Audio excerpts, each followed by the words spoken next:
জুবিন গাৰ্গৰ ন্যায় বিচাৰি শিৱসাগৰত সৰু অসম ছাত্ৰ সন্থাৰ প্ৰতিবাদী মিছিল। শিৱসাগৰ নগৰৰ মাজমজিয়াৰ ঐতিহাসিক বৰ্ডিং খেলপথাৰৰ পৰা বৃহৎ প্ৰতিবাদী সমদল। জুবিনবিহীন ২১টা দিন।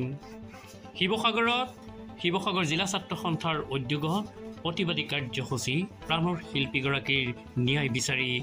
সৰু অসম ছাত্ৰ সন্থাৰ কেন্দ্ৰীয় সাধাৰণ সম্পাদক সমীৰণ ফুকনৰ অংশগ্ৰহণত এই প্ৰতিবাদী কাৰ্যসূচী বৃহস্পতিবাৰৰ দিনৰ প্ৰায় ১ বজা পৰ্যন্ত স্বতঃস্ফূৰ্তভাৱে অংশগ্ৰহণ শিৱসাগৰবাসীৰ। সৰু অসম ছাত্ৰ সন্থা শিৱসাগৰ জিলা সমিতিৰ উদ্যোগত ৰূপায়িত এই প্ৰতিবাদী কাৰ্যসূচী নগৰৰ মাজমজিয়াত হাৰ্থ জুবিন গাৰ্গৰ ন্যায় বিচাৰি।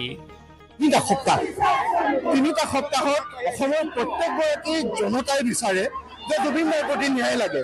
কিন্তু এই সময়ত আমি আটাইতকৈ দুৰ্ভাগ্যজনকভাৱে আমাৰ পৰিলক্ষিত হৈছে যে আমি মূল্যবোধবিহীন এটা ৰাজনীতিৰ পৰিৱেশ, ৰাজনৈতিক পৰিৱেশ দেখা পাইছোঁ।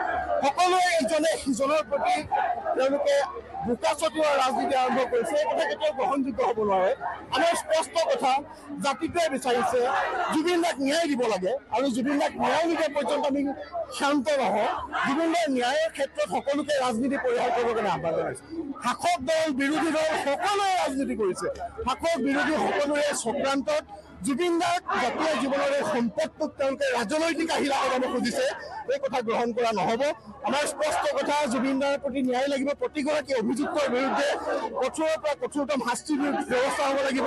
ছিংগাপুৰত থকা সকলোকে অনাৰ ব্যৱস্থা কৰিব লাগিব। আৰু জুবিন দাৰ বিৰুদ্ধে যিসমূহ অপৰাধ হ'ল, অৰ্থনৈতিক অপৰাধ হ'ল, তেওঁৰ বিৰুদ্ধে আন ধৰণৰ ষড়যন্ত্ৰ ৰচনা হ'ল, সেই সকলোবিলাকৰ সত্যাসত্য জনসাধাৰণে চাবলৈ বিচাৰিছে।